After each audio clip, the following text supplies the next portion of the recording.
JTBC 토론 논쟁을 시작합니다. 김필규입니다. 다시 국회 문이 열리자 여야의 양보 없는 싸움이 시작됐습니다. 각 당의 입장차는 첨예하고 또 지방선거를 앞둔 셈법은 복잡합니다. 성과가 필요한 임기 1년의 여당 대표, 그리고 당의 존망을 결정할지 모를 국민의힘 대표, 다시 당을 일으켜야 하는 조국혁신당의 대표, 또 대안 세력으로서의 능력을 보여줘야 하는 개혁신당의 대표. 이 사당 사색을 유지하게 될지 아니면 범여권, 범보수를 넘는 결합이 필요할지. 오늘은 사당 사인을 모시고 정치권 재편 가능성에 대해서 이야기 나눠보겠습니다. 토론을 함께해 주실 분들 소개해드립니다. 먼저 더불어민주당의 장경태 의원입니다. 안녕하세요. 예, 그리고 김용태 국민의힘 의원 나왔습니다. 안녕하세요. 그리고 황명필 조국혁신당 최고위원입니다. 안녕하십니까. 그리고 개혁신당의 천하람 원내대표 나오셨습니다. 네, 안녕하십니까. 네, 그럼 90분간의 논쟁 지금부터 시작합니다. 6월에 국민들에 의한 선택을 구하겠다는 점은 분명합니다. 저희 비판하신 분까지 포함해서 정치적 선택을 받아야 되는 거죠. 선거에서 당선되면 죄가 없어지는 거예요? 그럼 인기 좋은 사람들은 뭐 죄 저질러도 정과가 없어지는 겁니까? 지방선거 전에 합당을 해야 조국혁신당도 미래가 있다. 합당 이야기를 여지껏 한 적이 없고 좀 너무 일방적인 이야기인 것 같고. 당은 많이도 꺼내지 마라. 제가 당대표 하는 동안. 그 헌법재판소 판결에 대해서는 다 올바르다 이렇게 보지는 않고. 강성지지층 윤 의견을 의식한 그런 발언입니까? 재보궐선거 후보 공천을 하실 수 있게 된다면 1번 한동훈 전 대표, 2번 전한길 씨입니다. 전한길 씨는 우리 당을 위해서 우리 당과 함께 열심히 싸워온 분입니다. 꼭 한 명을 복당시켜야 한다면 1번 홍준표 전 대구시장, 2번 이준석 개혁신당 대표. 이준석 후보는 20대, 30대의 상징입니다. 지금 우리가 가장 약한 부분 중에 하나입니다.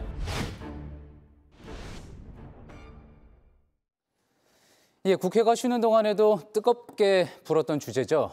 조국 전 대표의 사면입니다. 지난주 바로 이 시간에 구치소를 나온 조 전 대표 일주일 동안 많은 화제가 됐죠. 조 전 대표 재등장이 정치권에 미치는 파장, 각 당에서는 어떻게 보고 계시는지 먼저 간단히 이야기 들어보겠습니다. 아무래도 많은 국민들께서 이제는 내란 종식과 헌정 질서의 회복, 또 경제 재건을 바라고 계실 겁니다. 그런 점에서 이재명 정권의 첫 번째 사면은 결국 윤석열 검찰 독재 정권에서 탄압받았던 분들, 또 여러 가지 고초를 겪으셨던 분들을 대상으로 전면적 어떻게 보면 사면이지 않았나라는 생각을 하고요. 또 혹은 그 내란 종식과 이 검찰 독재 정권을 종식한다는 선언적 의미도 있었던 것 같습니다. 그렇기 때문에 이제는 그동안의 어떤 과거를 좀 더 단절해내고 새로운 또 대한민국을 만들기 위한 노력들을 각 당에 또 이 여야 가릴 것 없이 모든 정치 세력들이 함께 고민하자라는 어떤 그런 의미가 있다고 봅니다. 저는 반등의 기회가 국민의힘에 오지 않았나 생각이 듭니다. 물론 저희가 잘해서 반등의 기회가 왔다는 말씀이 아니고 민주당이라든지 대통령께서 잘못된 선택을 하면서 그 기회가 국민의힘에 온 거 아닌가 역설적인 그런 판단을 하고 있습니다. 그러한 것들이 수치로도 나타나고 있는 것 같습니다. 리얼미터 조사를 보면은 최근에 대통령 국정 지지율이 지난주에 비해서 약 5%포인트가 떨어졌고 2주 전에 비해서는 약 12%포인트가 떨어졌습니다. 많은 국민들께서 그만큼 이번 조국 전 대표의 사면이 잘못됐다라는 것을 같이 비슷한 생각을 하고 계실 거라고 생각이 들고요. 제가 교육위 위원인데 많은 국민들께 마치 입시 비리가 당연한 것처럼 비춰지는 것 같아서 송구한 마음도 있습니다. 조국 전 대표 같은 경우는 실제로 정치를 잘못해서 정치범으로 사면된 것이 아니라 자녀 입시 비리와 관련된 범죄에 대해서 사면이 된 겁니다. 이진숙 교육부 전 장관 지명자도 결국에는 자녀 교육과 관련해가지고 낙마한 사례가 있습니다. 이 자녀 입시 비리 그리고 입시와 관련된 공정성에 온 국민에 대한 관심과 집중이 높은 만큼 이번에 대통령께서 사면은 잘못된 판단이라고 생각됩니다. 물론 대통령의 사면권은 존중돼야겠지만 그 책임도 오로지 정부와 여당이 져야 할 것이라고 생각됩니다. 예, 뭐 저희 입장에서는 그동안 함께 싸워왔던 조국 대표가 이제 사면 복권이 되면서 돌아오시는 것에 대해서 뭐 기쁘게 생각하는 것은 당연하고요. 그리고 그런 결단을 내려주신 대통령의 결단의 의지, 그리고 그것이 내란을 종식하기 위해서 이제 그런 부담을 무릅쓰고라도 국정을 제대로 운영해 나가겠다는 그런 뜻이 담겨 있다고 생각을 하고요. 저희가 조국 대표님 나오셔서도 그런 얘기 하셨지만 어쨌든 내란 종식을 위해서 온 힘을 다함으로써 여러 가지 있었던 것에 대해서 이것이 조국 대표의 어떤 혐의에 대해서 옳다 그르다 이런 얘기를 하는 것 자체가 국민들께 피로를 드리는 것 같아서 저희가 열심히 하면서 제대로 된 모습을 보임으로써 국정 운영에 그 힘을 보태겠다 뭐 그런 생각을 하고 있습니다. 이재명 대통령이 뭐 기본소득, 뭐 기본 시리즈 이런 거 되게 좋아하시잖아요. 저는 조국 대표 사면 보면서 이게 이재명 대통령이 다른 야당들한테 혹시 기본 지지율 좀 깔아주시려고 하는 건가. 이게 워낙 기본 시리즈 이런 거 좋아하시니까 이게 지지율 떨어진다는 거를 모르시지 않으셨을 텐데 정치적으로 굉장히 나쁜 수를 뒀다라고 생각하고요. 뭐 내란 세력 척결 이런 식의 얘기들을 계속 하시는데 그걸 하기 위해서라도 본인의 지지율을 소중하게 여겨야 되는 거 아닙니까?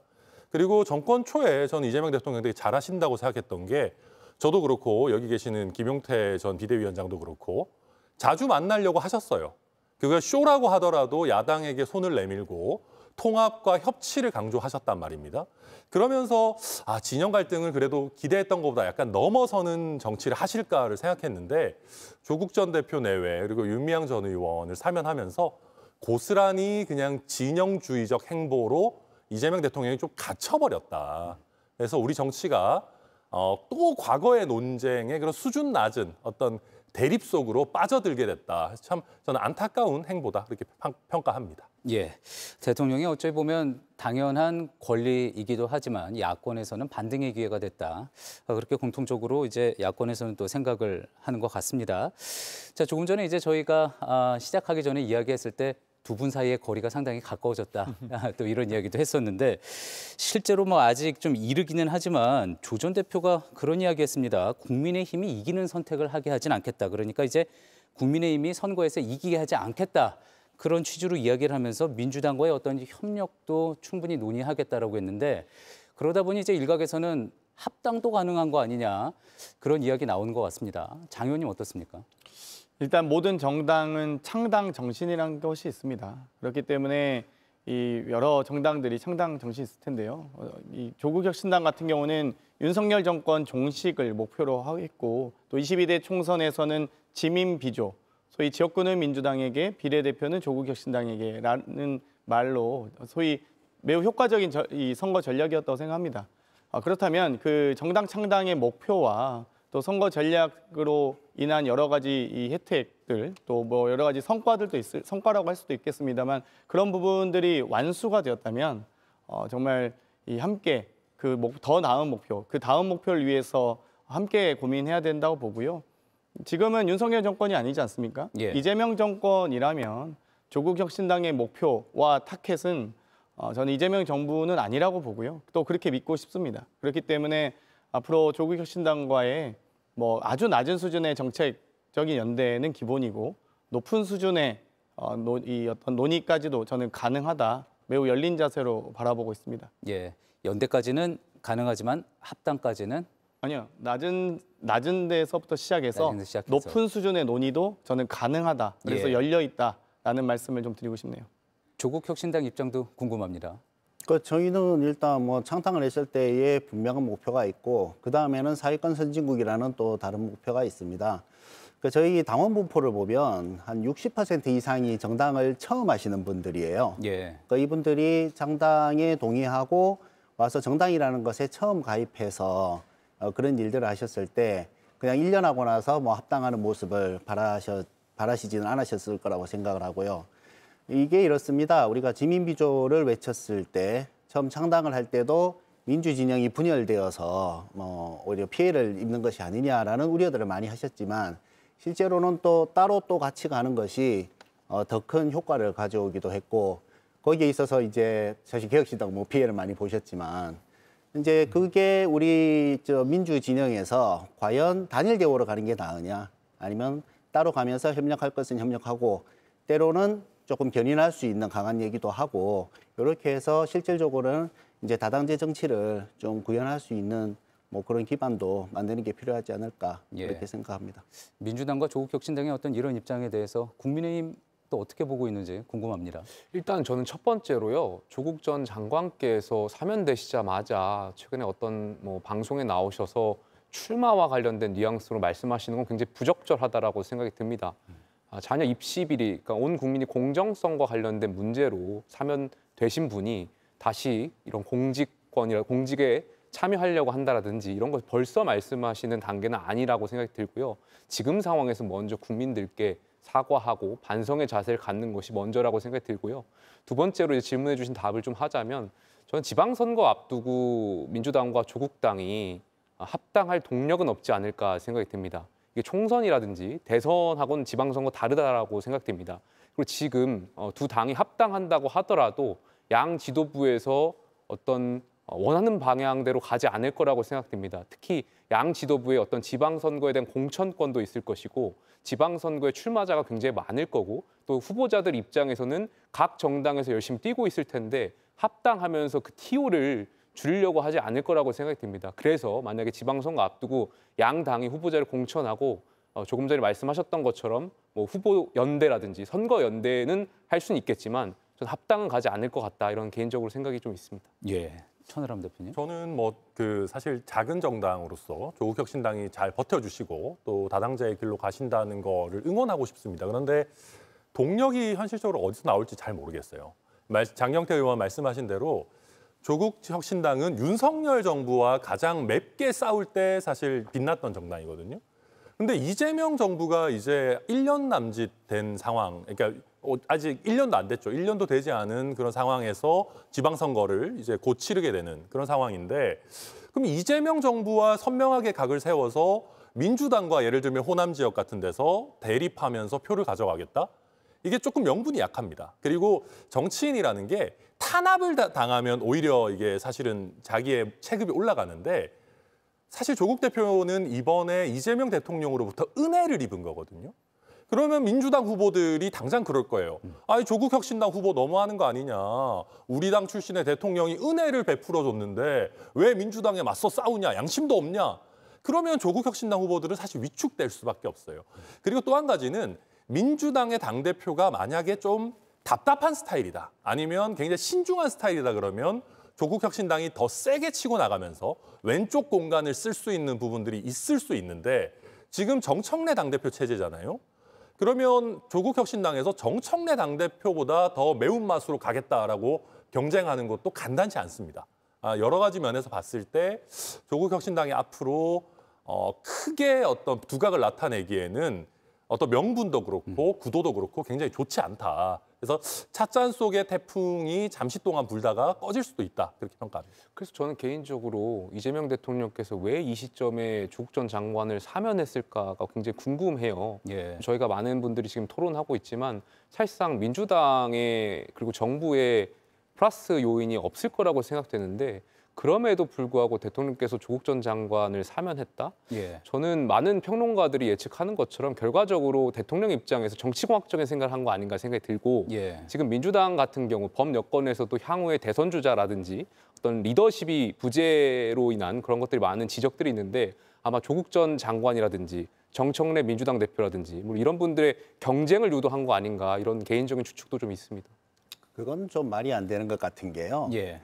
그 누구도 정권을 잡고 나서 후계자를 키우는 그런 일을 하지 않습니다. 그러니까 우리 젊은 정치인들께서도 다 이 여의도에 와서 보면 정무적 판단들을 다 하거든요.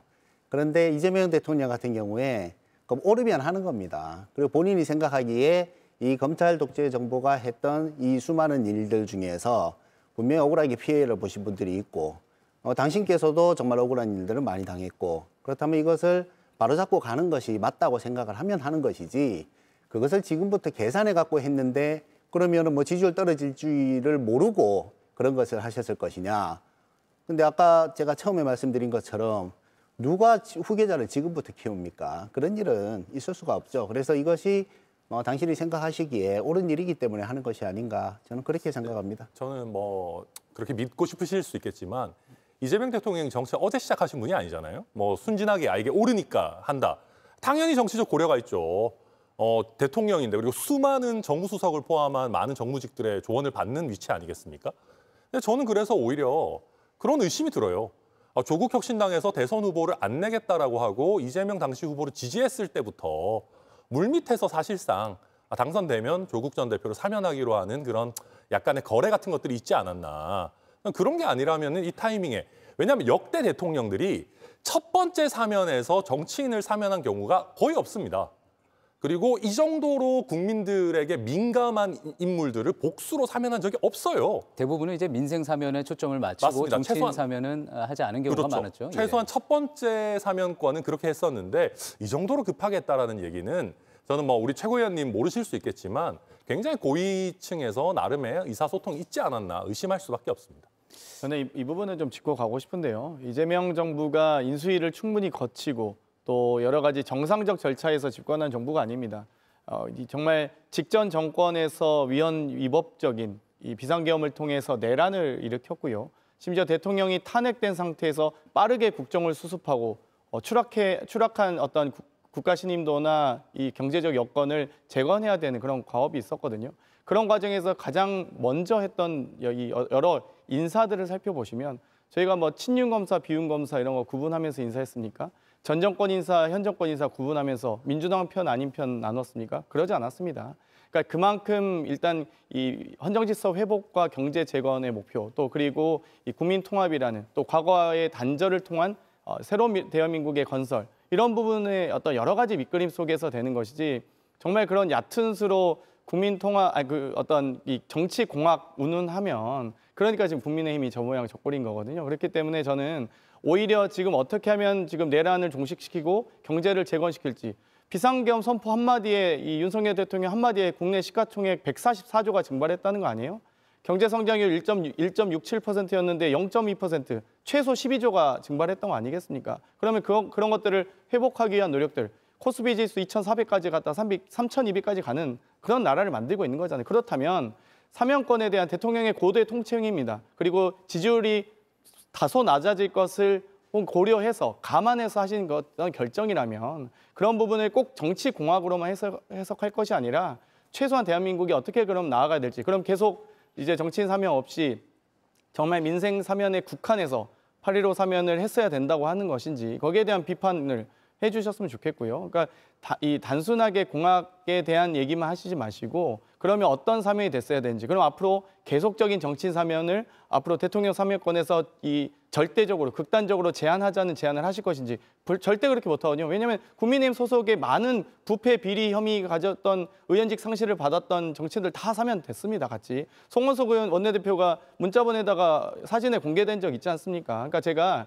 이렇게 공세적으로 하지 않기 위해서 대통령의 사면권을 존중하자라는 정도로 이 토론을 끝냈으면 좋겠습니다. 그러니까 제가 조금 전에 말씀드렸던 것처럼 대통령의 사면권을 존중해야 되지만 그 결과에 대해서는 당정이 책임져야 된다는 말씀드렸고요. 지금 장경태 의원님 말씀처럼 저도 국민 통합에 굉장히 동의합니다. 다만 사면권을 우리가 보통 쓸 때는 국민 통합적 인사 그리고 사회적 약자를 배려하는 측면에 많이들 사용해 왔습니다.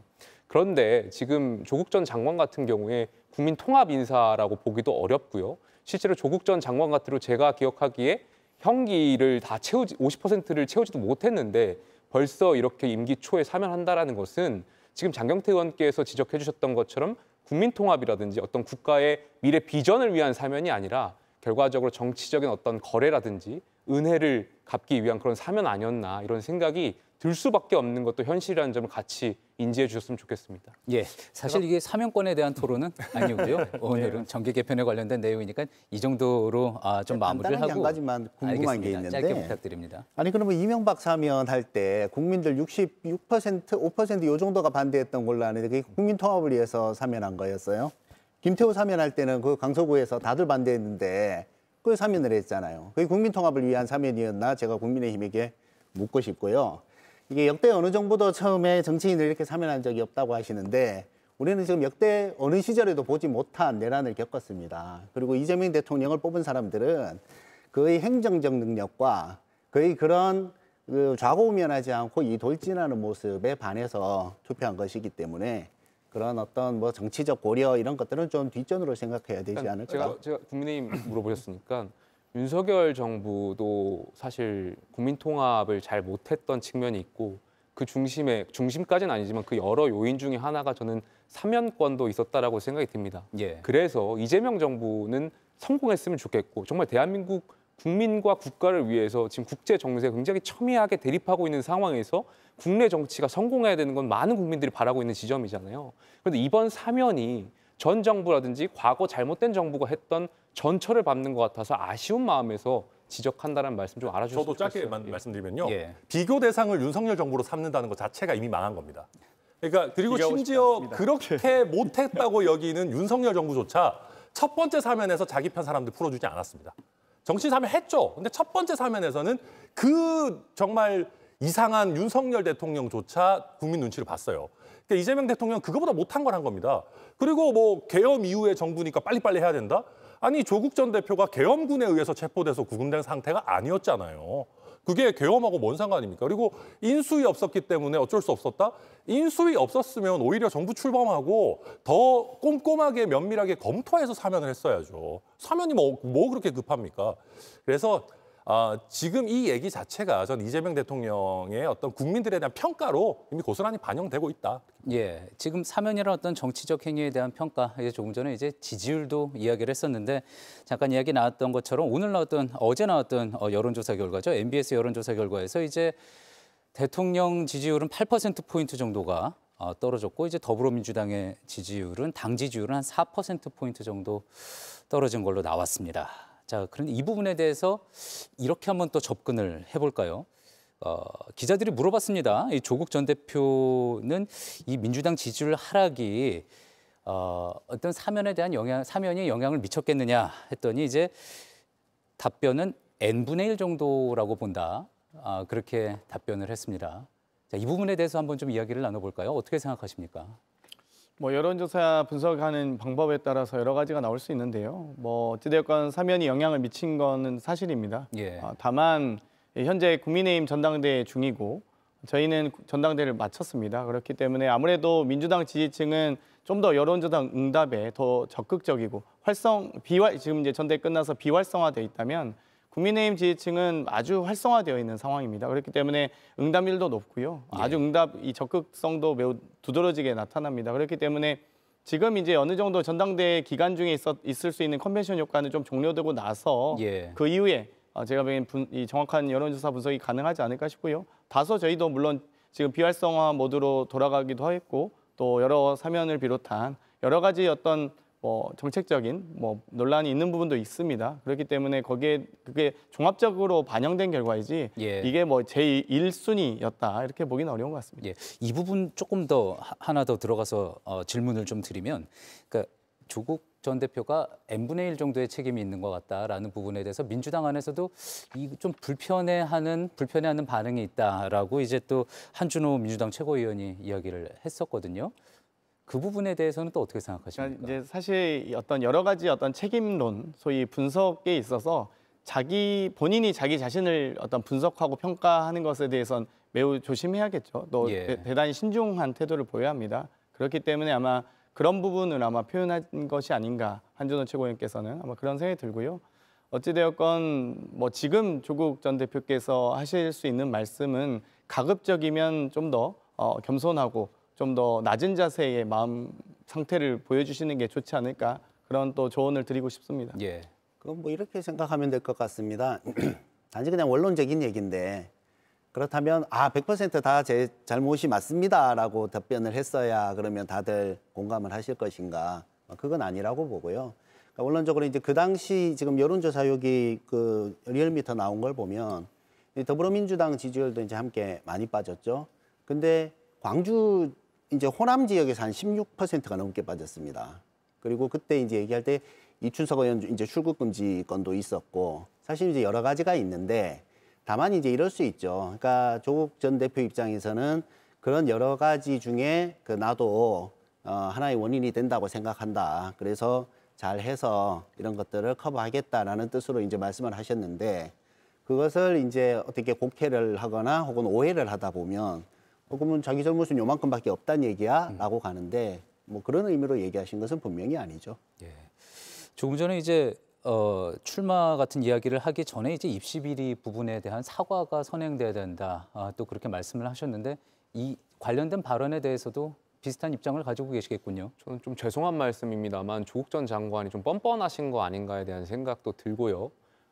조금 전에 말씀드렸던 것처럼 출마를 지금 논할 것이 아니고 얼마든지 국민들께서 특히 2030들이 인정하고 받아줄 때까지 조국 전 장관은 사과하고 반성의 시간을 가져야 될 때 아닌가 싶습니다.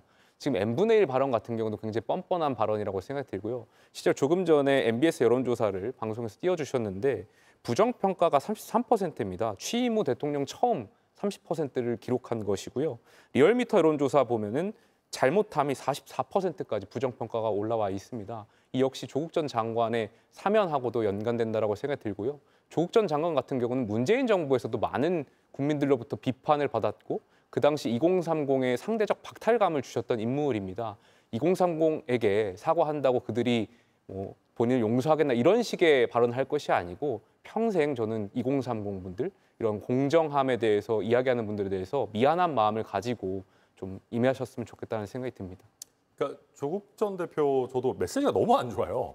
그러니까 그냥 이런 질문 받으면 예, 저도 부족한 게 있는 것 같습니다. 앞으로 더 잘하겠습니다. 그러면 되는 건데 전부 다 제 책임은 아니고 n분의 1 정도입니다라는 취지잖아요. 이거 정치인 메시지로 너무 이상한 거 아닙니까? 뭐 그러면 n분의 1의 그 n은 뭐예요? 그러면 뭐 이춘석 의원 들어가고 제가 봤을 때 n분의 1 한 2분의 1 정도인 것 같아요. 조국 대표님 하나, 윤미향 전 의원 하나. 그러니까 거의 제가 봤을 때 잘 쳐줘도 2분의 1이거든요. 근데 그게 뭘 그렇게 대단한 일이라고 난 n분의 1밖에 안 된다. 진짜 이상하고요. 그리고 메시지가 꼬여요, 자꾸. 그럼 내가 검찰에 의해서 사냥당한 피해자라는 건지 아니면 내가 잘못이 좀 있기는 있다는 건지 이게 메시지가 좀 왔다 갔다 합니다. 그러면서 이제 2030한테 내가 사과해봐야 뭐 용서해주겠습니까? 이게 무슨 소리예요? 정치인은 자기가 해야 된다고 생각하면 국민들이 용서를 받아줄 때까지 사과를 해야 되는 거죠. 그러면서 구체적인 거를 물어보면 제대로 답변을 안 합니다. 예를 들면 이게 단순히 뭐 인턴십 기회로 준 게 아니라 아쿠아팰리스 호텔 어떤 인턴 증명서를 포함해가지고 문서 위조했던 거 아니냐. 문서 위조 여부를 밝혀라 그러면 다들 은근슬쩍 넘어가요. 그리고 정경심 교수도 이춘석 의원 이번에 했던 것처럼 남편이 민정수석일 때 미공개 정보 이용행위 해가지고 주식거래 했던 거 아니냐 차명으로. 그런 거 구체적인 거 물어보면 또 은근슬쩍 넘어갑니다. 그러니까 그러면서 이춘석 의원이 잘못이에요. 이거는 저는 좀 조국 대표나 조국 혁신당이 아직까지도 국민들한테 솔직하지 못한 좀 왔다 갔다 하는 얘기들을 하고 있다. 그렇게 평가합니다. 이게 이런 것이죠. 이제 우리 천하람 의원이 변호사시니까 얘기를 하는데 이게 그러면은 재판 과정에서 조국 대표가 거기에 몰래 가서 이 도장을 금고에서 뽑아가지고 아쿠아팰리스에서 찍었다는 건데 그것을 본 사람이 있습니까? 아니 법원에서 재판 과정에서 이 조국 교수와 정경심 교수가 다 열심히 항변해가지고 근데 그걸 본 증인이 다 있냐고. 확정했잖아요. 아니 그런 식이면 우리가 재판 과정을 그런 식으로 따지면 최고위원님은 조국 장관에 있는 불리한 모든 증거 다 보셨습니까? 그 사건 기록 다 보셨어요?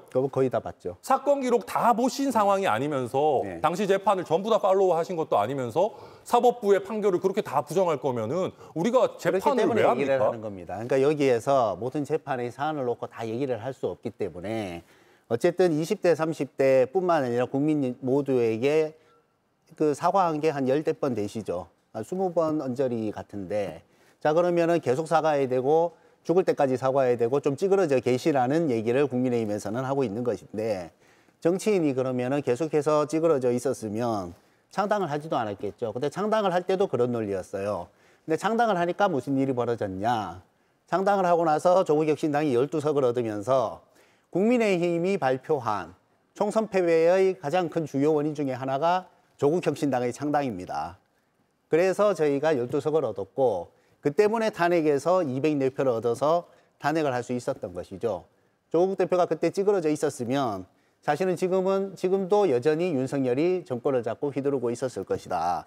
그래서 저는 이 국민의힘이나 이런 쪽에서 계속 조국은 좀 가만히 있어라라고 얘기를 하는 것이 두렵기 때문이 아닌가 뭐 그런 생각도 있습니다. 물론 저는 저희 당이 최고위원이니까 이렇게 얘기를 하는 것이고 보시는 국민들께서 다양하게 판단을 하실 수도 있겠죠. 그럼 정치인이 계속해서 20번, 30번 사과만 해야 될 것이냐 아니면 이런다고 해서 내가 2030이 그냥 봐주겠느냐. 내가 좋은 정책을 만들고 2030에게 사랑받기 위해서 노력을 해서 정책을 통해서 그것을 보여줌으로써 이걸 평가받아야 되지 않겠냐라고 얘기를 하신 것이죠. 저도 아주 짧게만 하면 정치와 사법을 그렇게 교묘하게 섞으면 안 됩니다. 그리고 만약에 진짜 최고위원님 말씀하신 것처럼 문서 위조한 적이 없다. 법원의 판결이 다 확정됐지만 나는 억울하다라고 하면 재심을 하세요. 재심 신청하시면 되잖아요. 생각하고 있죠. 그래서 지금 조국 혁신당에서는 재심하겠다 얘기 나왔는데 조국 대표는 난 재심 안 하겠다. 왜 자신 있으면 재심 안 합니까? 정권도 다 바뀌고 지금 했는데. 일단 그게 첫 번째고요. 그러면 명확하게 잘못을 인정하든지. 되게 이상하단 말입니다. 또 한 가지요. 만약에 정치인이 출마하고 창당해가지고 인기 많이 받으면 죄가 없어지는 거라면은 예를 들어 윤어게인 정당이 튀어나온다 칩시다. 그렇게 해서 전한길 씨가 창당해가지고 12석보다 더 많은 의석을 막 쥐어요? 그럼 윤석열 잘못이 없어지는 겁니까? 국민한테 인기 좋으면?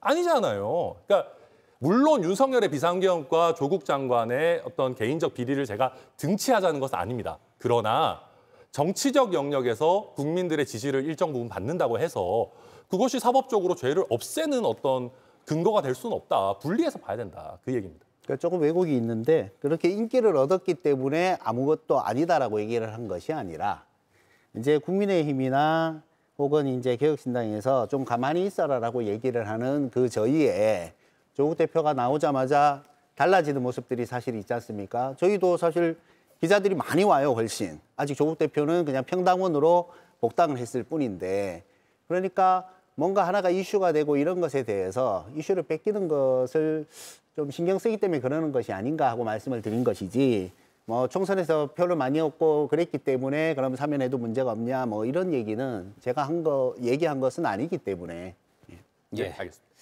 황영필 조국혁신당 최고위원님 고생하셨습니다. 저희 범여권 정계 개편은 여기까지 이야기를 할 거고요. 네. 이번에는 이제 보수 일당의 위기 기회인가 아닌가 이제 또 야권의 이제 이야기에 대해서 보수 진영에 대해서 좀 이야기를 해보려고 합니다. 김영태 의원 좋은 시간 다 지나간 것 같습니다. 예, 오늘 이제 국민의힘 전당대회 결과가 나오지 않습니까? 과반을 넘는 승자가 나오면은 이제 신임 당대표 체제가 시작이 되는 거고 과반을 넘지 못하면 26일에 다시 해서 발표가 나는 거죠. 자, 그리고 김용태 의원님 전임 비대위원장이셨는데 일단 이번 결과 뭐 어떻게 생각하십니까?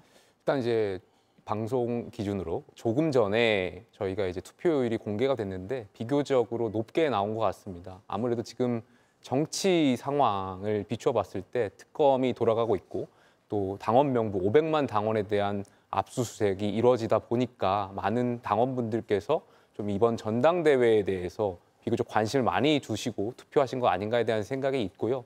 아무래도 투표 결과는 선거가 끝났으니까 저는 여론조사 결과대로 나오지 않을까 개인적으로 좀 추측을 해보고 있습니다. 다만 전 비대위원장으로 좀 아쉬웠던 부분은 당인으로서 이런 평가들이 좀 아쉽지만 저희가 개혁전대를 치렀어야 했는데 그러지 못한 점이 굉장히 아쉽습니다. 저는 국민의힘이 개혁으로 단합해야 됐다라고 생각이 듭니다. 지금 이재명 정부가 국민 통합을 말했지만 사실상 국민 통합과 먼 행보들을 보여주고 있는 이 시점에 그리고 조금 전에 다뤘던 조국 전 장관의 사면 등으로 인해서 반사 이익을 얻고 있는 이 시점에 더 국민의힘이 국민의 마음을 얻기 위해서 계엄에 대해서 진심으로 반성하고 또 사과하고요. 윤석열 정부에서 잘 못했던 지점에 대해서 국민들께 여러 번 사과하고 그 국민들께서 진심을 알아주실 때까지 사과하고 진정성 있는 모습을 보이고 또 개혁에 대한 목소리를 냈었어야 되는데 사실 이번 전당대회를 보면 역사 강사의 출입을 두고도 그러한 정말 웃지 못할 광경들이 벌어졌고요. 또 역사 강사가 정치인들 향해서 여러 가지 구호를 외치는데 또 이런 것들이 많은 언론과 또 당에 비아냥거렸던 결과로 이어진 것 같아서 이러한 지점이 매우 아쉽게 생각됩니다. 예상이 되는 후보가 당선이 될 것 같다. 그렇다 그러면 이제 저희가 소위 이야기가 나왔던 김앤장, 그러니까 이제 김문수 후보와 장동혁 후보가 가장 유력하다 이렇게 지금 볼 수 있을 텐데 어떻습니까? 다른 당에서 볼 때에 평가하자면 두 후보 중에 한 명이 이제 강경파 당 대표가 등장을 한다 그러면 국민의힘에는 위기가 될까요? 아니면 기회가 될까요?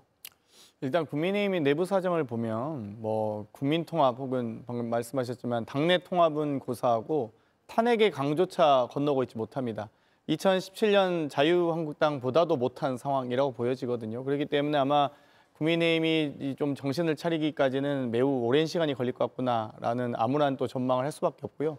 또 이 암울한 전망이 또 민주당에게 좋다고만 생각하지 않습니다. 저희는 건강한 보수 야당이 있어야지만 또 대한민국 발전을 위해서 좋다고 생각하기 때문에 대단히 안타까운 마음을 가지고 이번 전당대회를 우려 속에 바라보고 있고요.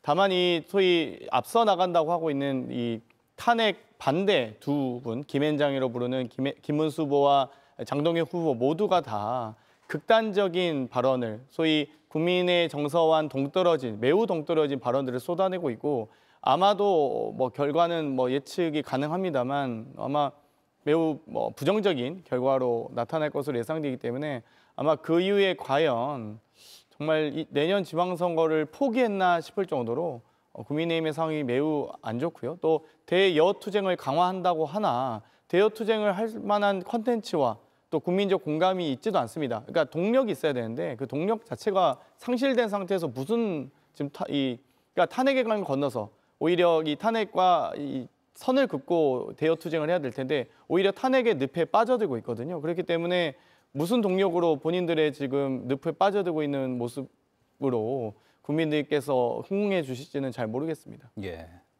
저는 이제 이재명 대통령께서 아까 서두에 조국 대표 내외 윤미향 의원 막 사면하고 하면서 국민의힘한테 기본 지지율을 막 주려고 막 애를 쓰시는데 국민의힘이 기를 쓰고 그걸 뱉어내려고 지금 서로 지지율 뭐 튕겨내기 경쟁 같은 것들을 하고 있는 것 같고요. 그걸 개혁신당이 잘 흡수 못하는 게 이제 저희로서는 참으로 원통할 저희가 더 잘해야 되는 부분인데 제가 봤을 때는 그렇습니다. 이게 당대표가 없는 게 차라리 나을 것 같습니다.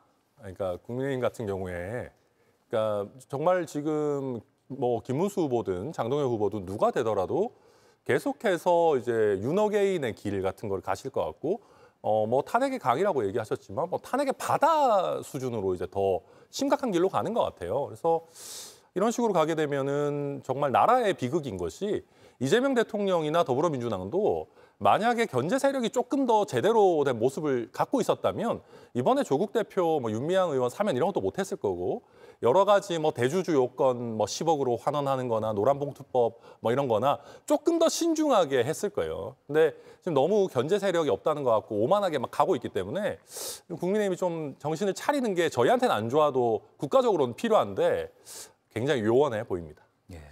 저는 이렇게 보면 그나마 그 중에 좀 정상이신 김용태 의원이 여기 와서 좀 고생을 하시는데 이 개혁전대가 뭔지 모르겠어요.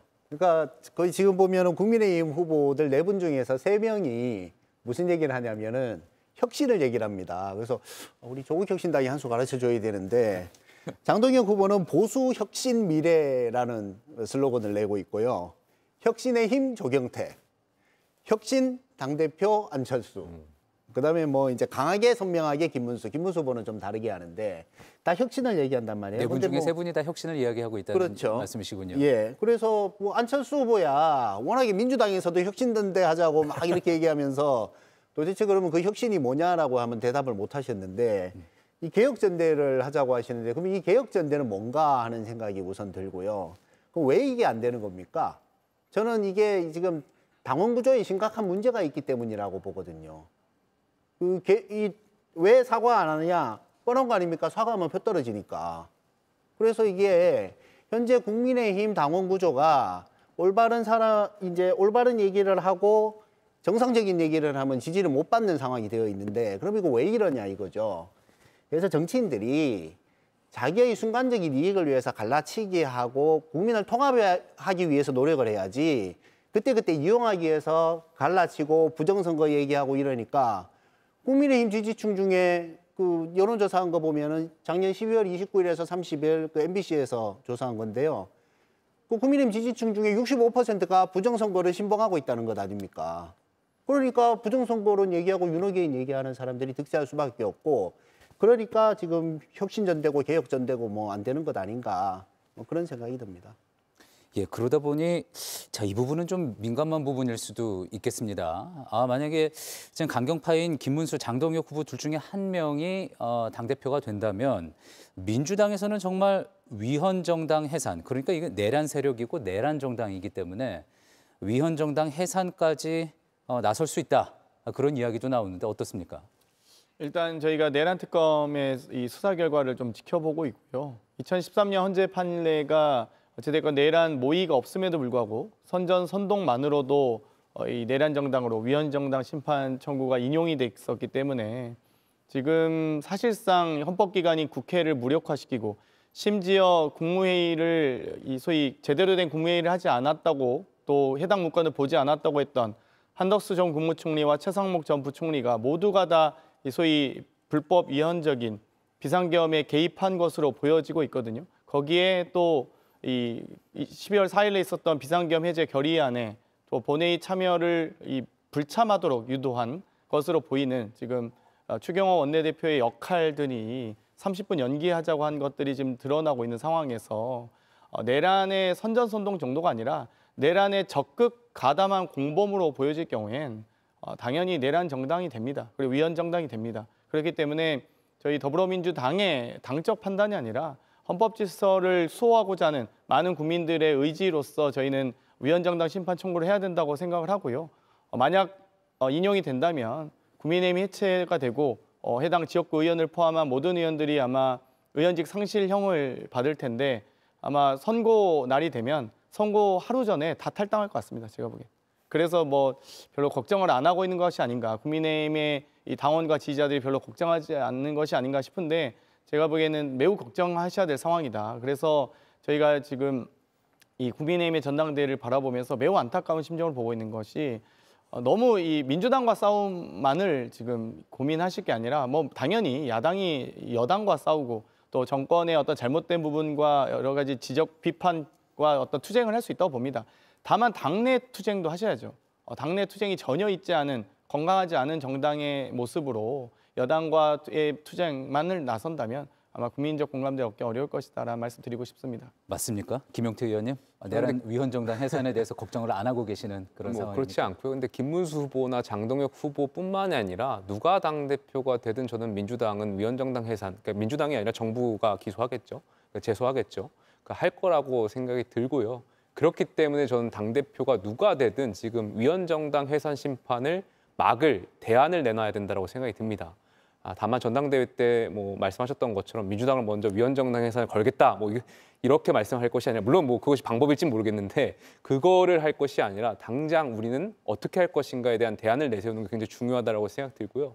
그것은 결국에는 극우로부터의 결별이 저는 필요하다고 생각됩니다. 윤 어게인, 계엄을 옹호하는 세력하고는 결별을 확실하게 해야 된다고 생각 들고요. 부정선거를 이야기하시는 분들도 확실하게 결별해야 된다고 생각됩니다. 물론 부정선거 옹호론자라든지 계엄을 옹호하시는 분들이 생각을 바꾼 다음에 함께 갈 수 있겠지만 그렇지 않는다면 저는 지금 함께 갈 수 없다라고 생각이 들고요. 누가 당대표가 되든지 여기에 대해서 확실한 입장을 내놓아야만 민주당과 정부의 위헌정당 해산 심판을 막을 수 있다라고 생각이 들고요. 저는 우리 당뿐만이 아니라 지금 정치권의 이 극단적인 생각들과 결별할 시점이 오지 않았나 생각이 듭니다. 극우와 극자로부터의 저는 결별이 필요하다라고 생각 들고요. 이 극우 극자가 과거의 뭐 정치적 이념대로 20세기에 그런 표현대로 하자는 것이 아니라 극단적인 주장을 하면 전 극우 극자가 될 수 있다고 생각합니다. 극우라고 하는 것은 윤 어게인이라든지 부정선거론자가 해당될 수 있을 거라고 생각이 들고요. 극자는 민주당 안에서도 이른바 뭐 개딸이라고 표현되는 분들 이런 분들까지 포함될 수 있다라고 생각이 듭니다. 그래서 정말 중도의 또 상식적인 사람들이 합리적인 사람들이 정치를 운영할 수 있는 정치 문화를 운영할 수 있는 이 토대가 많은 정당에서 이루어져야 된다고 생각됩니다. 민주당이 위헌 정당 해산 심판 청구를 낼 필요가 없습니다. 저희가 이미 내놨어요. 예. 이미 내놨고 빨리 해달라는 이제 촉구도 했고요. 근데 저희는 이제 이렇게 생각합니다. 어쨌든 건강한 보수가 필요하죠.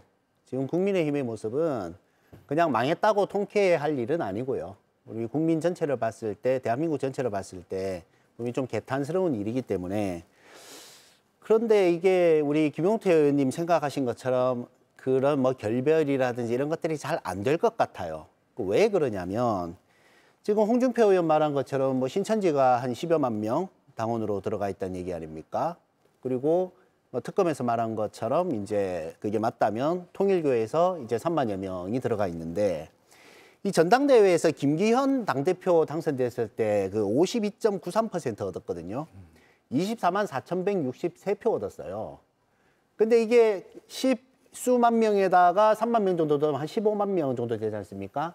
그럼 기본적으로 투표의 33% 이상 가져가는 33, 35%를 가져가는데 그럼 이 누가 나가더라도 쉽게 되는데 이 세력하고 제대로 단절을 못하는 거죠. 그래서 스스로 좀 못하니까 대한민국 전체를 위해서도 그냥 깔끔하게 해산하고 새롭게 가는 것이 건강한 보수를 탄생할 수 있는 길이 아닌가 생각해서 저희가 그건 앞장서서 계속 주장을 하겠습니다. 근데 저는 이제 글쎄요, 이거 위원정당 해산 제소는 정부만 할 수 있는 거 아닙니까?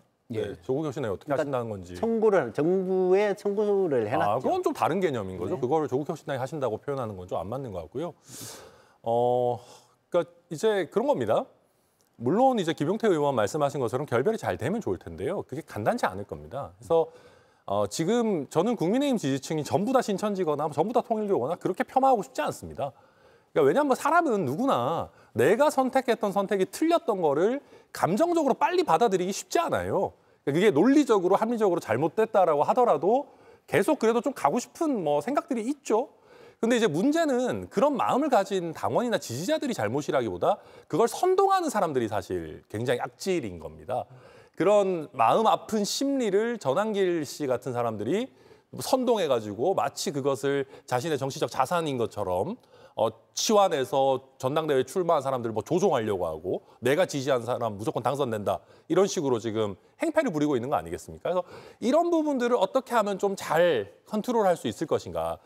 저는 지금 돌이켜서 보면 이렇게 전당대회를 굳이 빨리 할 필요가 있었는가. 오히려 약간은 더 당원들이나 지지자들이 좀 이 사태를 받아들이고 어쩔 수 없이 탄핵과 계엄과는 결별해야 된다는 걸 느낄 수 있을 정도로 다진한 얘기입니다만은 김용태 비대위 2기를 띄우든지 그렇게 해서 조금 진정하고 이걸 갔었어야 되는데 너무 무리하게 전한길 씨 같은 사람들이 좀 설친다는 표현이 너무 과한지 모르겠습니다만은 과도하게 활동할 수 있는 시기에 지금 전대를 하면서 오히려 더 깊은 수렁으로 빠져들고 있는 거 아닌가 굉장히 안타깝게 보고 있습니다. 그런 점에서 저는 제가 좀 한 번 더 비판. 김용태 2기 해도 어차피 지지율 안 오르니까요. 그 2기 할 필요는 없는 것 같고요. 그래도 오히려 보다 나았을걸요. 근데 이제 저는 오히려 이럴 때일수록 국민의힘이 압수수색에 더 응해야 된다라는 말씀을 좀 드리고 싶은 게 지금 홍준표 전 시장님 말씀대로라면 39만에서 59만 명. 그러니까 대선 경선 전 두세 달 동안 이 사실상 이 당원의 3분의 1이 들어왔고요. 투표율까지 감안하면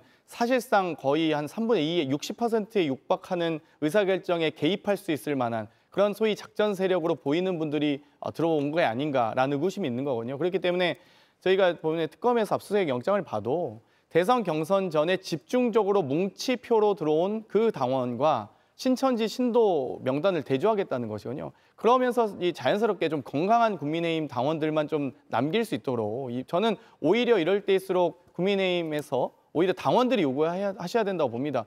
국민의힘이 원래 얼마나 건강한 당원들이 있었습니까? 그런데 갑자기 대선 전에 20만 명이나 들어가서 이 소위 대선 판도를 좌지우지할 수 있을 만한 또 앞으로 이 지금뿐만 아니라 앞으로의 이 전당대회에서 당대표를 좌지우지할 만한 특정 정치 세력이 있을 수 있기 때문에 이번 기회에 오히려 스스로 자정작용을 일으켰으면 좋겠다라는 좀 오히려 김용태 의원님 같은 좀 이 양심 있는 보수를 주장하시는 분들이 더 강력하게 주장하셨으면 좋겠습니다. 김용태 이기는 가능성이 없다고 하셨으면서. 별로 이제 한번 써먹었으니까 안 될 것 같습니다.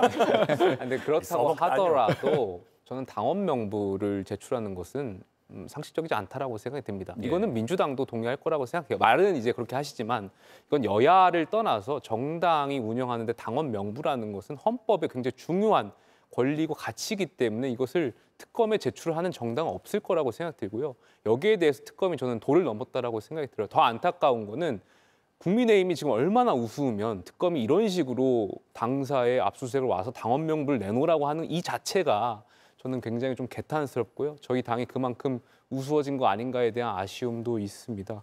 그래서 저는 일단 지금 지도부가 새롭게 구성하게 되면은 특검이 이제 세계 특검이 돌아가고 있는데 정치 보복과 어떤 것은 우리가 협조할 것인지에 대한 기준을 명확히 세울 필요는 있다라고 생각이 듭니다. 예. 물론 이제 국민들께서도 특검이 돌아가면서 여러 가지 의혹에 대해서 국민의힘 협조했으면 좋겠다라고 생각하고 의구심이 드는 수사들이 있을 겁니다. 그런 거에 있어서는 저희가 협조할 필요가 있다라고 생각이 들고, 단 지금같이 당원 명부를 내놓으라고 한다든지 아니면 최근에 모 의원을 저희가 특검이 출국 금지를 시켰는데, 아니 출국 금지라는 것은 도주 우려가 있는 사람들에 한해서 내리는 건데 대한민국 국회 헌법기관한테 출국 금지 시키는 거는 말 그대로 정치 보복이라고 생각이 들거든요. 그러니까 이러한 기준을 명확히 세워서 협조할 것과 정치 보복에 대한 기준을 지도부가 먼저 세워서 대응할 필요가 있다는 생각이 들고요. 두 번째로 아까 천하람 의원께서 전당대회 시기를 늦췄던 게 맞지 않았나 이런 말씀을 주셨는데, 제가 비대위원장 할 때 이제 5대 혁신안을 말하면서 전당대회를 9월 전까지는 치르겠다고 말씀드린 바가 있습니다. 그때 말씀드렸을 때는 저도 저희 전당대회가 이 정도로 흘러갈 거라고 생각 못했습니다. 최소한 저희가 계엄에 대해서 사과하고 탄핵 찬성과 탄핵 반대를 관용해서 이 계엄 반대가 탄핵 반대가 계엄을 옹호하는 것은 아니라는 것을 국민들께 알려드리고 저희가 정말 건강한 정당으로 나아간 그 모습들을 전당대회에서 보여드릴 거라고 생각했는데, 사실 이번 전당대회를 통해서 많은 국민들께서 또 실망을 하셨을 거라고 생각들고, 이런 모습이었더라면 저도 전당대회를 미뤘던 것이 맞지 않았나 개인적으로 지금 좀 후회가 좀 드는 생각이 있습니다. 그러니까 지금 전국 전당대회여야 되는데 지금 전환길 당원대회가 됐죠. 근데 뭐 미뤘다고 별로 달라졌을 것 같지가 않아요. 네. 국민의힘 관련해서 짧게 이 부분까지만 뭐 짚어볼까요? 그러다 보니까 워낙에 치열하게 또 너무나 다른 생각을 가진 후보들이 맞붙다 보니 과연 이 전당대회가 끝나고 나서도 봉합이 될 수 있을 것이냐, 어쩌면 분당이 수순이 되는 것이 아니냐, 뭐 이런 이야기까지 나오거든요. 짧게 한번 좀 전망을 해보실까요? 저는 사실 뭐 어렵겠지만 뭐 거기서 갈림길이 있다고 봅니다. 보수 정치가 새로운 길을 찾느냐 혹은 같이 공멸하느냐는 소위 제3의 보수 신당 창당이 가능한지 안 한지 모르겠습니다. 이제 국민의힘의 의원님들 중에서 좀 그만큼의 용기와 배짱이 있는 분들이 계신지 모르겠는데요. 저는 어찌됐건 살기 위해선 분당은 필수 불가결이라고 봅니다. 예. 분당이 없이는 보수가 살 수 없다라고 보고 있습니다. 예. 저는 뭐 정치를 하는 데 있어서 자기 신념을 가지고 해야 된다고 생각을 하고요. 정말 이것이 아니라고 생각을 하면 당론에 대해서 때로는 반대할 수 있어야 된다고 생각합니다. 물론 뭐 우리가 정당 정치의 근간이 당론을 따르는 것이지만 그것이 정말로 양심에 부합하지 않고 국민들에게 해가 되는 것이라면 따르지 않아야 되는 것이죠.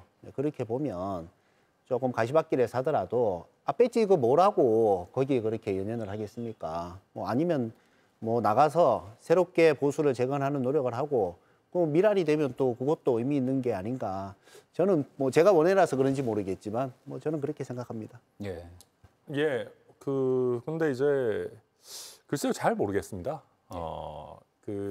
왜냐하면 지금 반사 이익이긴 하지만 어쨌든 국민의힘 지지가 일정 부분 회복되는 그런 뭐 지표들도 좀 나오고 있고 그렇기 때문에 당분간은 아마 국민의힘 의원들 특히 총선이 아직 좀 많이 남았어요. 그러니까 지방선거 때는 원내에서 그렇게 위기감이 많이 안 올라올 수 있거든요. 그래서 조금 관망세가 좀 지속될 수 있을 것 같고, 다만 뭐 김문수 후보든 장동혁 후보든 물론 뭐 조경태 안철수 후보의 당선 가능성을 배제하자는 건 아닙니다만 김문수 장동혁 둘 중에 한 분이 돼서 계속해서 뭐 굉장히 강경파, 아스팔트 투쟁 이런 걸로 이제 끌고 가고 당 지지율이 굉장히 이제 좀 하락하는 추세가 이어진다라고 하면은 저는 국민의힘의 특히 수도권 뭐 의원들 많이는 안 계시지만 좀 다른 생각들을, 다른 옵션들을 좀 고민하는 시기가 올 수도 있지 않을까, 뭐 그 정도로 보고 있습니다. 예. 저도 뭐 천하람 의원이 말씀하셨던 것에 많은 공감이 있고요. 지금은 뭔가 분당을 할 그런 동력이 있지 않을 거라고 생각이 듭니다. 그리고 과거에 바른정당 때하고 분명히 다른 지점들이 있기 때문에 당내에서 개혁을 말씀하실 것 같고요. 두 번째로 오늘 누가 당대표가 되든 저는 뭐 김문수 장동혁 후보가 뭐 많은 여론조사에서 유리하게 보고 있는 것 같은데, 그 두 분이 된다고 하더라도 전당대회에서 보여주셨던 것처럼 극단적인 생각으로 당을 운영하지 않을 거라는 생각도 있습니다. 전당대회다 보니까 아무래도 좀 더 자극적이고 극단적인 그런 말씀하셨을 수 있겠지만 정당이라는 것이 기본적으로 국민의 특히 중도층의 생각과 비전을 담아야 하는 것이 정당이기 때문에 지금 보여주신 모습대로 당 운영을 하지 않을까에 대한 그런 생각도 있습니다. 예. 자, 다들 이제 아마 총선을 보고 있을 것이다. 그 전까지는 큰 긴장감을 가지지 않을 수 있다. 또 천하람 대표 그렇게 말씀해 주셨는데 그래도 어쨌든 6.3 지방선거 이제 1년도 남지 않았습니다. 어찌 보면은 6.3 지방선거를 놓고 또 한 번의 어떤 정계 개편의 모멘텀이 될 수도 충분히 될 수 있을 텐데 일단 각 당별로는 어떻게 좀 예상하시는지 한번 이야기 먼저 들어볼까요? 6.3 지방선거에서 뭐 광역단체라든지 또 재보궐선거에서 어떤 정도의 결과가 나올 것이다. 한번 예상을 해볼 수 있을까요? 사실 내년에 있을 지방선거를 벌써부터 예측하는 건 어렵죠. 사실 예. 많은 정치적 변수가 아직 많이 남아 있고요. 그렇기 때문에 뭐 많은 변수들이 남아 있지만 아무래도 국민의힘 이제 전당대회를 보고 있으면 이 국민의힘이 지금 방금 천하람 의원께서 얘기하셨던 대로 아직 총선이 많이 남아 있는 상태고 3년 정도. 그리고 사실상 지방선거에 대한 간절함은 결국 많지 않을 겁니다. 그리고 이 원내 구성을 봐도 한 107석 정도의 이 정당에서 지역구 90석 중에 영남 의석만 60석에 달합니다. 그러니까 예. 3분의 2를 차지하고 있기 때문에 아마 그 내에서 어느 정도 좀 더 개혁적 혹은 좀 더 건강한 생각을 가진 국민의힘 내 의원님들의 이 동인이 만들어질 가능성이 매우 낮다. 그러니까 다 모아봐야, 그러니까 이 소위 비영남 의원들 다 모아봐야 3분의 1밖에 안 된 거거든요. 그리고 그 3분의 1 중에서도 소위 친윤, 윤어게인에 동조하는 의원들이 많이 있기 때문에 제가 보기엔 지방선거를 별로 준비하는 정당 같아 보이지 않습니다. 오히려 전당대회 과정을 보면 사실상 대구시장, 경북도지사 누구 뽑을지 오히려 뭐 부울경 정도, 부산시장, 뭐 울산시장, 경남도지사 누가 가능할지를 바라보는 좀 바로미터 정도인 것이지 과연 지금 국민들께서 보셨을 때 국민의힘 전당대회를 보면서 저기서 서울시장이 누가 나올지 후보가, 경기도지사 후보가 누가 나올지, 인천시장이 누가 나올지를 가늠하기 좀 어려운 선거가 아닌가라는 생각이 들고요. 예를 들면 저희도 여러 가지 당원들에 대한 지지도 분석도 하지만 국민 여론조사에 대한 분석, 또 전국적 이 인지도와 지지도에 대한 분석을 함께 합니다. 그런데 지금 전당대회 보고 있으면 뭐 수도권에서의 지지도는 정말 처참한 수준이거든요. 아마 국민의힘에서도 어떤 전략 분석을 하신 분들이 있을 텐데, 여론조사 분석을 하실 텐데 그냥 정말 TK에만 호소하는 그런 정도의 이 선거 당내 구조로는 그냥 지금 전당대회가 대구시장, 경북도지사 경선의 전초전인가? 라는 생각밖에 들진 않습니다, 사실. 예. 지금 뭐 전당대회가 진행 중인 상황이라 국민의힘에서 어떻게 지금 보고 있을지 짐작하기는 좀 어렵긴 하지만 어떻습니까? 국민의힘에서는 6.3 지방선거를 어떤 모멘텀이 될 거라고 좀 보고 있을까요? 사실 이재명 정부의 임기가 1, 2년 차에 치러지는 지방선거고 그러한 지방선거의 특성상 대선하고 많이 연계해서 많은 국민들께서 투표하는 경향들이 과거에 있었기 때문에 아마 내년 지방선거가 그렇게 녹록치만은 않을 거라고 생각이 듭니다. 그리고 저희가 잘해서 국민들께, 유권자분들께 선택받는 지방선거여야 하는데 지금 많은 의원들께서 지적하셨던 것처럼 지금 상황으로는 이재명 정부라든지 민주당의 실책으로 인해서 반사이익을 기대해야 되는 지방선거로 비춰지는 것만 같아서 굉장히 송구한 마음이 들고요. 누가 당대표가 되든 그렇기 때문에 개혁적인 드라이브를 강하게 걸어야 하지만 그래야만 조금이라도 지방선거에 기대를 걸어볼 수 있지 않을까 개인적인 생각이 있고요. 저희가 지난번 지방선거에서 17개 광역단체장 중에 12개의 광역단체장을 이겼습니다. 그렇기 때문에 이번 지방선거에서 어려운 기대감이 있지만 그럼에도 불구하고 12개의 지방자치단체를 석권하고 특히 서울시장과 부산시장 같은 경우에는 많은 언론과 또 국민들께서 주요하게 보는 쟁점들이 있기 때문에 이 서울 부산시장을 반드시 사수하기 위해서 앞으로 수도권과 부산 민심에 더 귀 기울이는 것이 1년 동안 필요하지 않을까 생각이 듭니다. 예, 황 최고위원님. 예. 또 많은 분들이 관심을 가지는 게 조국 전 대표가 어디로 출마를 할 것이냐. 뭐 혹시 듣고 오신 거 있으십니까? 아닙니다. 뭐 가능성은 뭐 다 열려 있는 거니까요. 예를 들어서 뭐 국민의힘이 해산되면은 정말 많은 지역에 나올 수도 있는 것이고. 그래서 이제 정치라는 것은 뭐 다들 아시다시피 그렇지 않습니까? 언제 어떻게 급변할지 모르는 것이기 때문에 당신께서 생각하신 것은 이제 학교로 돌아갈 수 없게 됐으니 정치를 할 수밖에는 없고 그렇다면 그 정치를 하는 데 있어서 다음 보궐선거에서 출마를 하겠다. 근데 그 자리가 뭐 어디가 될지는 지금 뭐 섣불리 예단할 필요도 없고 뭐 두고 보면 되는 것이죠.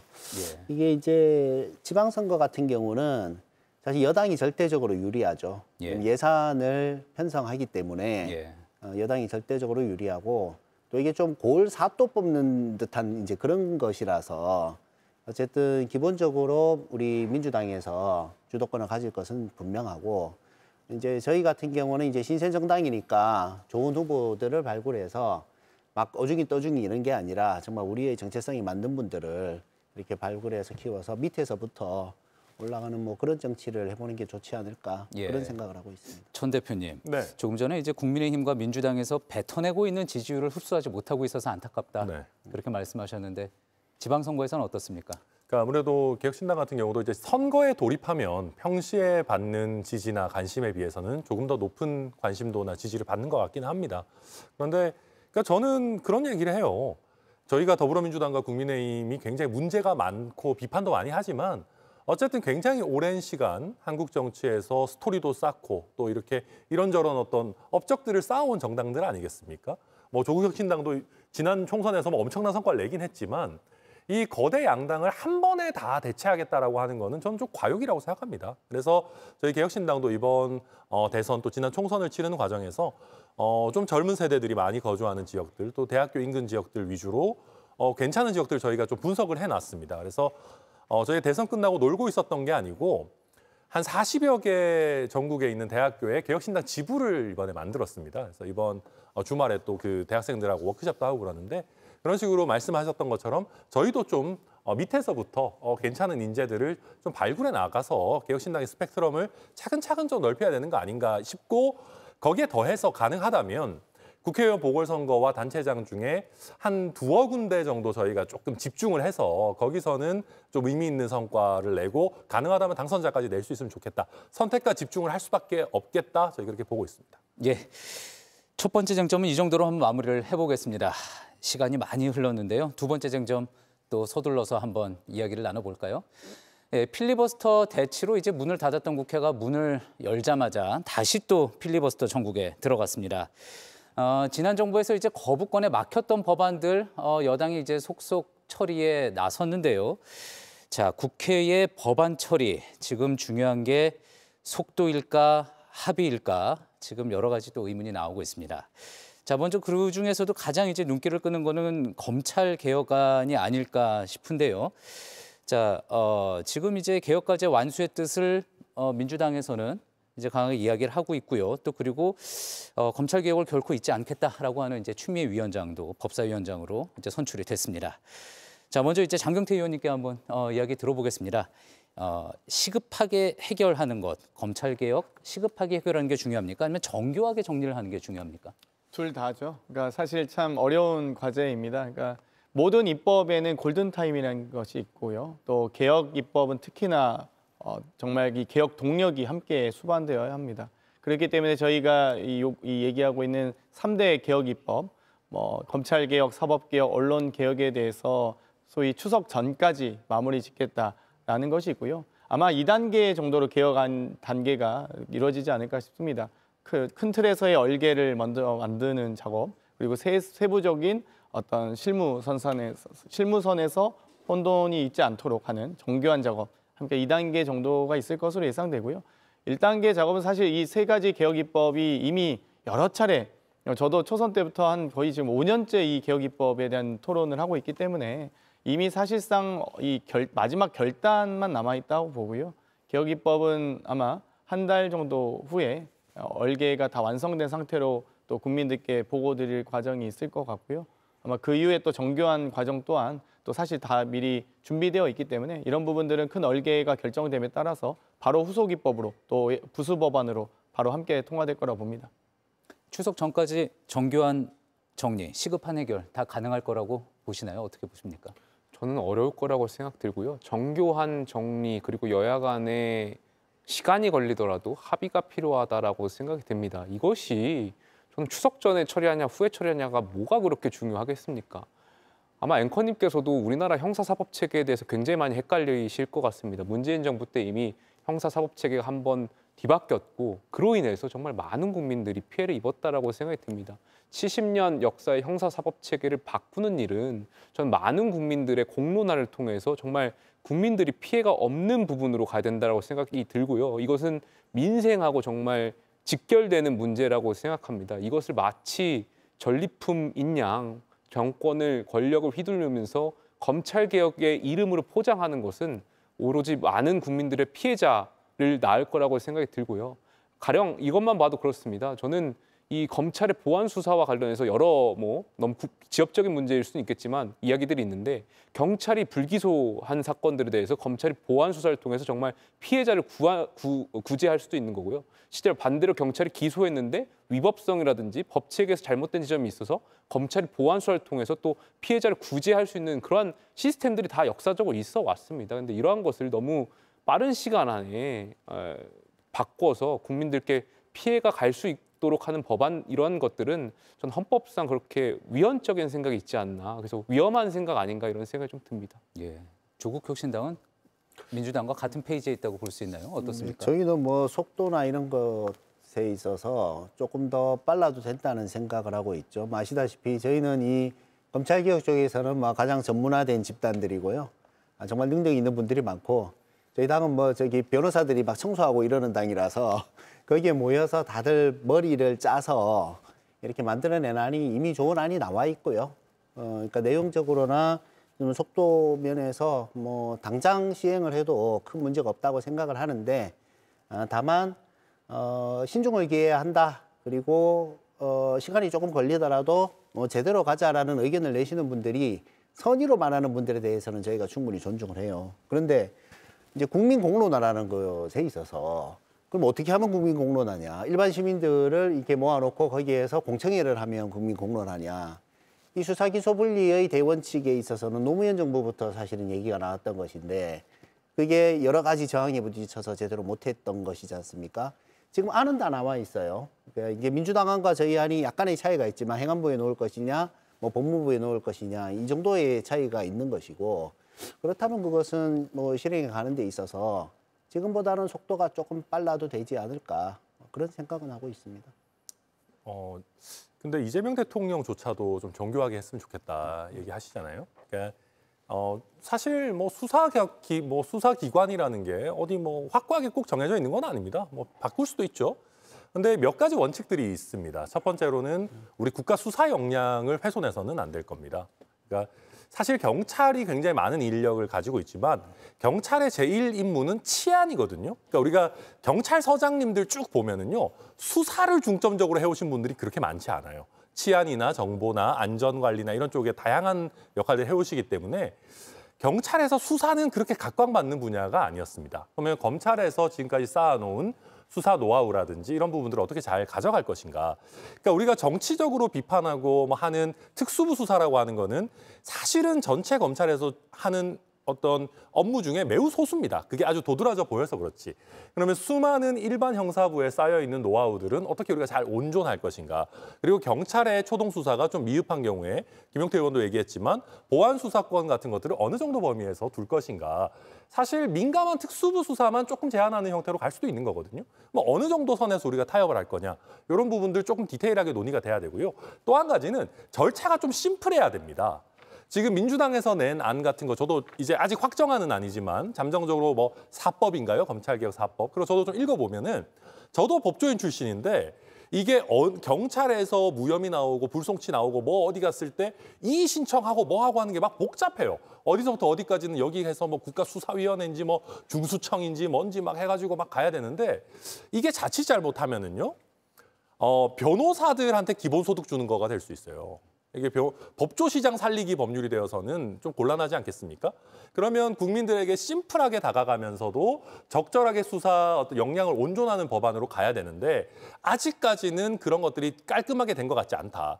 그걸 반증하는 게 민주당에서 이걸 한 번에 모든 안을 내놓겠다라고 자신 있게 얘기를 못하고 우선 정부조직법에서 검찰을 쪼개는 것부터 해놓고 그다음에 세부적인 거를 내놓겠다라고 하잖아요. 근데 악마는 디테일에 있는 겁니다.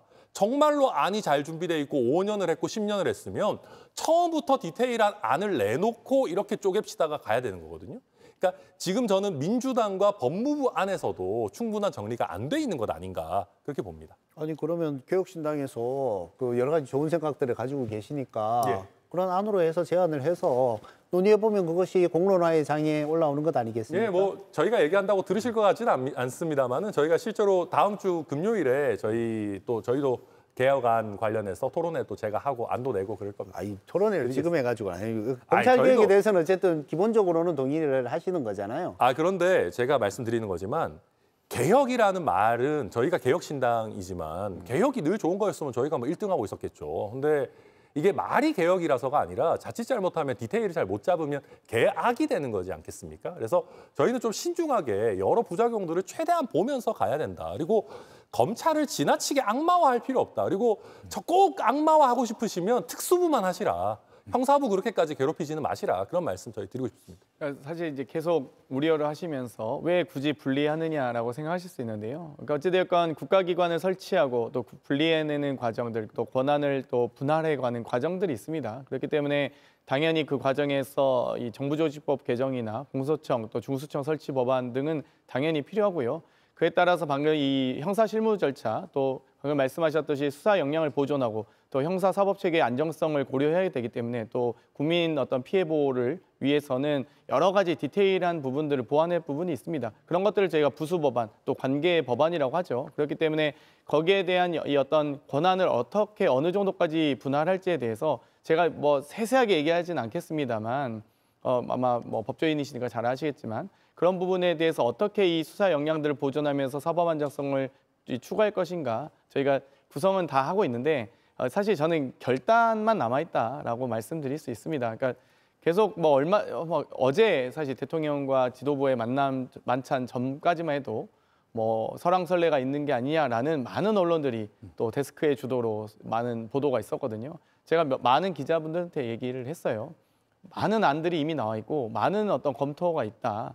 사실 남아있는 건 결단밖에 없는데 다만 이 결단의 부분에 대해서 아주 작고 미세 조정이 있으니 조금만 기다려달라고 했는데 다 보도를 다 마치 속도 조절론처럼 쓰시더라고요. 그리고 나서 바로 하루도 안 돼서 바로 만찬에서 뒤집어진 겁니다. 그렇기 때문에 제가 자신 있게 말씀드릴 수 있는 것은 이미 얼개와 세부 내용은 다 나와 있고 준비되어 있습니다. 이미 검찰개혁과 관련돼서는 5년간 저희가 세미나와 토론과 입법과 또 공청회까지 해왔고요. 법사위에서도 제가 국민의힘 법사위원들께 간곡하게 요청드리고 있어요. 제발 검찰개혁을 하지 말자는 건지 그러면 할 거면 어떤 안이 있는지라는 좀 의견을 제시해달라고 했을 때 의견이 없습니다.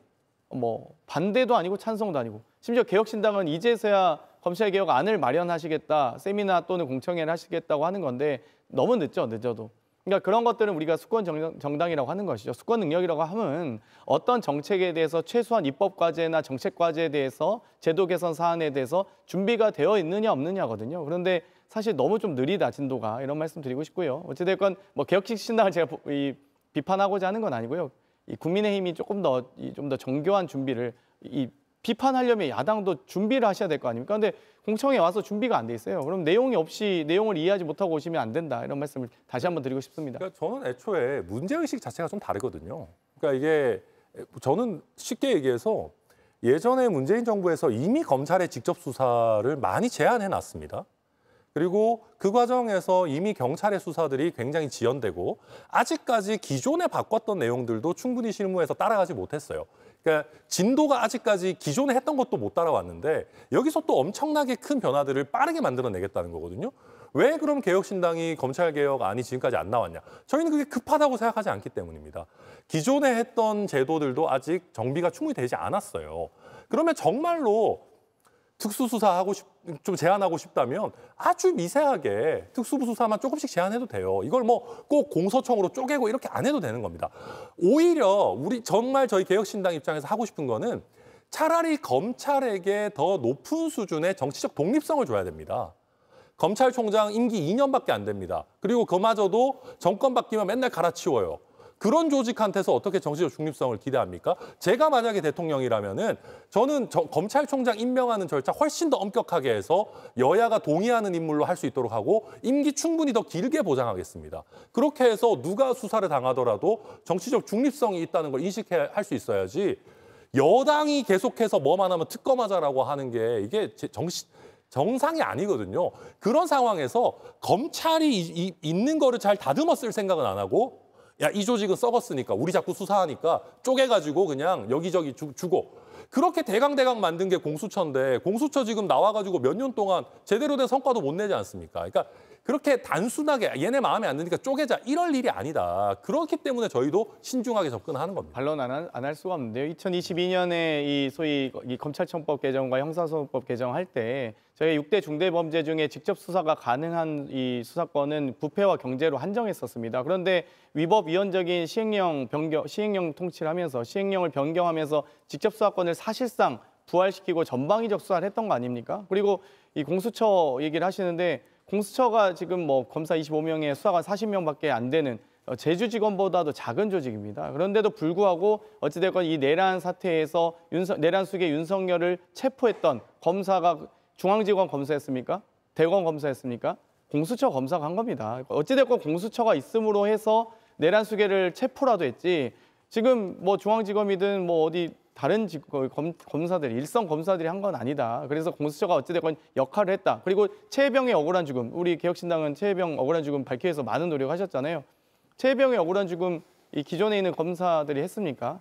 공수처 검사들이 했잖아요. 그런 부분을 좀 그래도 인정해 주셨으면 좋겠습니다. 공수처가 몇 년간 아무 성과 없다가 그 우왕좌왕하다가 체포도 거의 말아먹을 뻔했죠. 그러니까 제가 공수처 폄하하자는 게 아닙니다. 어떤 조직이든 성과를 쌓고 노하우를 쌓는데 좀 시간이 걸린다는 겁니다. 그리고 짧게만 마무리할게요. 그리고 아까 말씀하신 시행령 그 등으로 해서 수사 범위 늘린 거 있잖아요. 그거 다시 다 없앴잖아요. 이번에 법무부 장관 바뀌고 하면서 다 없앤 거 아닙니까? 시행령에서.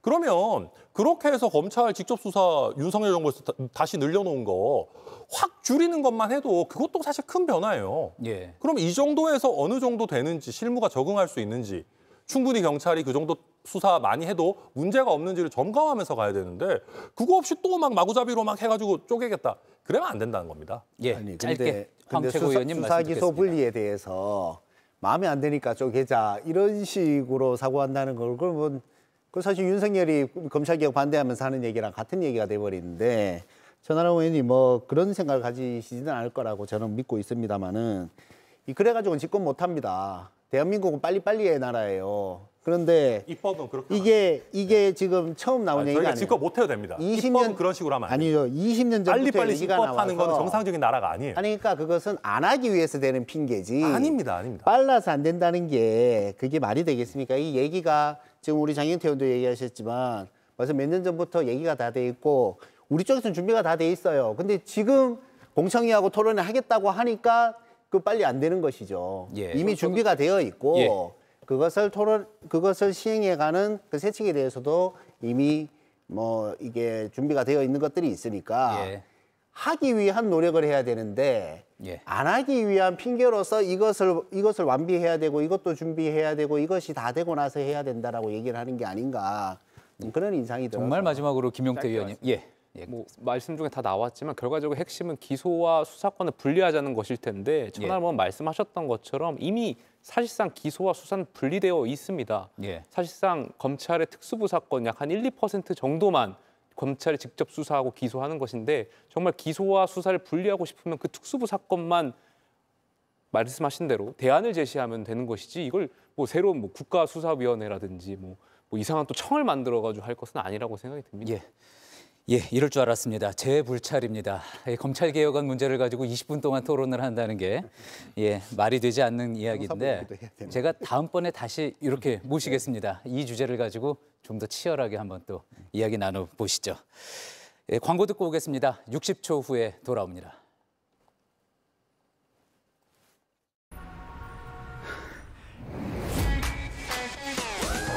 이 뜨거운 여름 리얼 탄산으로 날려버리자. 강력한 리얼 탄산 100%. 이 맛이 청정 라거다. 테라. 내가 너 안 굶겨. 밥값은 해야지. 잘 먹고 잘 살아. 지금 밥이 넘어가. 먹는데 진심인 나라의 패스트푸드. 기대 이상일 수밖에. 한국인의 패스트푸드를 세계인의 베스트푸드로. 롯데리아.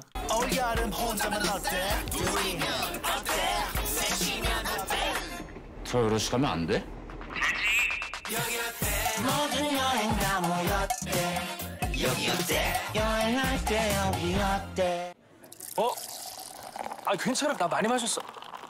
진짜 괜찮아. 테라 라이트니까 슈가는 제로, 칼로리는 다운. 마셔도 부담 없이 가볍게. 테라 라이트. 예, 끝으로 40초씩 발언 기회가 남아 있습니다. 마지막 정리 발언으로 오늘 이제 사당 분들 오셨으니까 각자 상대편을 향해서 정계 개편에 대해서 그리고 이제 또 새로 시작한 국회에 대해서 하시고 싶었던 말씀 전해주시면 되겠습니다. 먼저 장경태 의원님부터 시작하시죠. 네, 대한민국의 발전을 위해선 건강한 보수, 또 합리적 진보가 필요합니다. 그만큼 국민의힘이 압수영장에 동의하고 빠르게 이 당원 대조를, 제출이라고 자꾸 표현하시는데 이 대조를 통해서 빠르게 건강한 국민의힘의 당원들을 만들어가는 것, 그런 것들이 매우 중요하다 생각하고요. 더불어민주당은 빠르게 내란 종식과 경제 재건, 또 헌정질서 회복을 위해서 최선의 노력을 다하겠습니다. 네, 야당 본연의 입장에 충실하겠습니다. 야당의 입장 크게 두 가지일 것이라고 생각이 듭니다. 첫 번째는 국민의 관점에서 정부의 근본적 한계를 지적하고 두 번째는 당내의 개혁을 이끌어서 대한정당으로서 자리를 이끄는 것이라고 생각이 듭니다. 오늘 국민의힘의 새로운 당대표가 선출됩니다. 누가 당대표가 되든 간에 당내에서 개혁과 또 이런 것을 매몰차게 이어나가서 국민의 신뢰를 다시 받는 데 노력하겠다는 말씀을 드리겠습니다. 민주주의라는 것은 투표를 통해서 권력을 국민으로부터 이양받는 것이죠. 근데 이 권력이 지상 최대의 목표가 되면 원래 취지가 사라지게 됩니다. 여기 계신 분들 다 국회의원이지만 저는 평생 그냥 경상도에서 활동하느라 배지를 달아보지를 못했습니다. 그러니까 제 삶은 노무현이 추구한 가치가 좋아서 그것을 쫓았을 뿐이고 평생 배지 못 달아도 상관없다고 생각하고 있습니다. 그러니까 정도가 아니면 권력을 버릴 줄도 알아야 올바른 정치를 할 수 있다고 생각합니다. 국민이 서로 경쟁해서 승자를 결정하라고 하셨지 승자가 패자를 콜로세움에서 찔러 죽이듯이 하라고 그렇게 하시지 않았죠. 그러니까 지금의 정치는 이명박이 노무현을 죽이고 윤석열이 조국 일가와 이재명을 죽이려고 한 것이 파행의 근본이 아닌가 생각을 합니다. 그래서 반성을 모르는 지금의 국민의힘에게는 희망이 없어 보이는데 앞으로 김용태 의원 같이 좀 젊은 분들이 제대로 보수를 정립해 주기를 바랍니다. 예, 바르게 하는 것이 빠르게 하는 것보다 중요합니다. 그리고 지옥으로 가는 길이 선의로 포장되어 있다는 얘기 우리 많이 입법과 관련해서 하게 됩니다.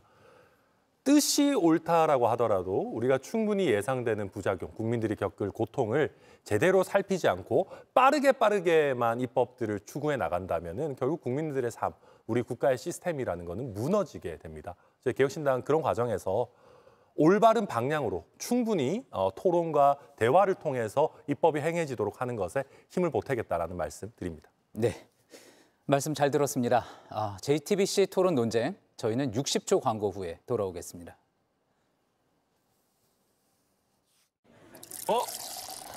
괜찮아. 나 많이 마셨어. 진짜 괜찮아. 테라 라이트니까 슈가는 제로, 칼로리는 다운. 마셔도 부담 없이 가볍게. 테라 라이트. 호밍스가 시작합니다. 이제 집에서도 1인 1메뉴 시대. 8가지 국물 요리를 간편한 1인분으로. 끓고 나서 180초면 내가 원하는 국물 요리 완성. 호밍스. 흘린 땀만큼 정직하게 돌려준다. 벤피르에서는 매일 지켜지고 있습니다. 누구나 다이아를 무료 파밍할 수 있는 기회의 땅. 이제 당신의 노력을 보상받으세요.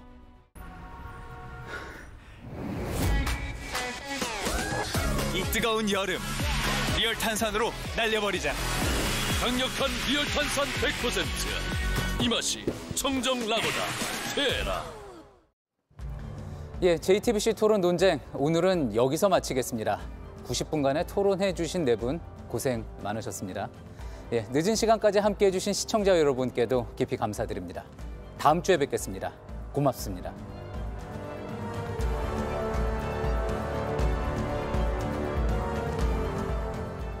JTBC